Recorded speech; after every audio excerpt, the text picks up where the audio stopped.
Welcome friends. சிறுகடிக்க ஆசை. இன்னைக்கு எபிசோட்ல பார்த்தோம் அப்படின்னா, குடும்பத்துல இருக்கிற எல்லாருமே சேர்ந்து ட்ரூத் ஆர் டேர் கேம் விளையாடிட்டு இருக்கிறாங்க. ஸ்ருதி ரவிட்ட நீ என்ன லவ் பண்றதுக்கு முன்னாடி வேற பொண்ணை யாரையாவது லவ் பண்ணிருக்கிறியா அப்படின்னு கேக்குறாங்க.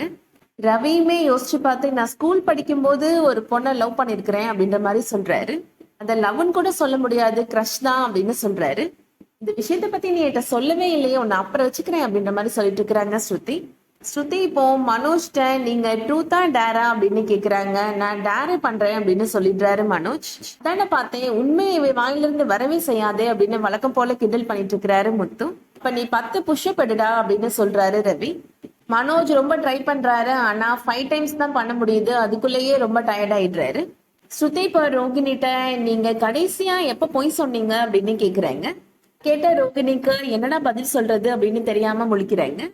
சில நேரம் நம்ம சொல்ற பொய் கூட உண்மையா தெரியும், உண்மையும் பொய்யா மாறும், அது சொல்ற சூழ்நிலையை பொறுத்துதான் அப்படின்ற மாதிரி என்னென்னமோ சொல்லி சமாளிக்கிறாங்க. கேட்ட கேள்விக்கு டைரக்டா பதில் சொல்லாம ஏன் இப்படி சுத்தி வளைக்கிறீங்க அப்படின்னு கேட்டுட்டு இருக்கிறாங்க மீனா. ஸ்ருதி மீனாட்ட சரி நீங்க சொல்லுங்க மீனா, உங்களுக்கு ஏதாவது ஆசை இருக்கா அப்படின்னு கேக்குறாங்க.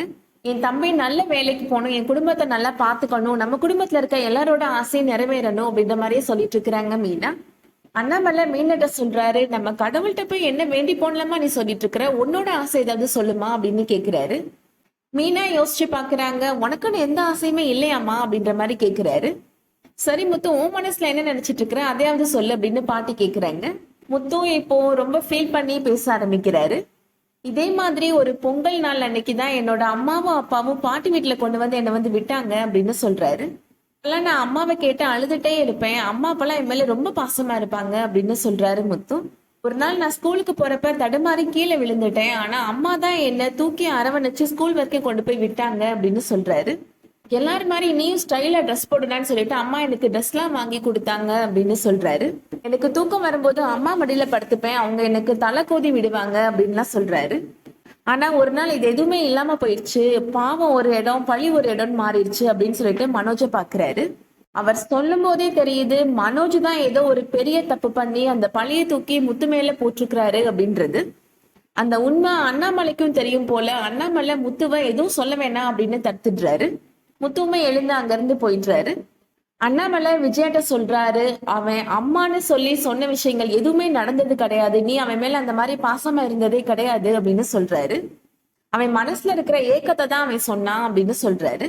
முத்து என்னமோ ரொம்ப ஃபீல் பண்ணி தான் பேசினாரு, ஆனா விஜயா கொஞ்சம் கூட கலங்கவே இல்லை. முத்து மேல ஏதோ ஒரு வெறுப்பு இருந்துட்டே இருக்கு விஜயாவுக்கு.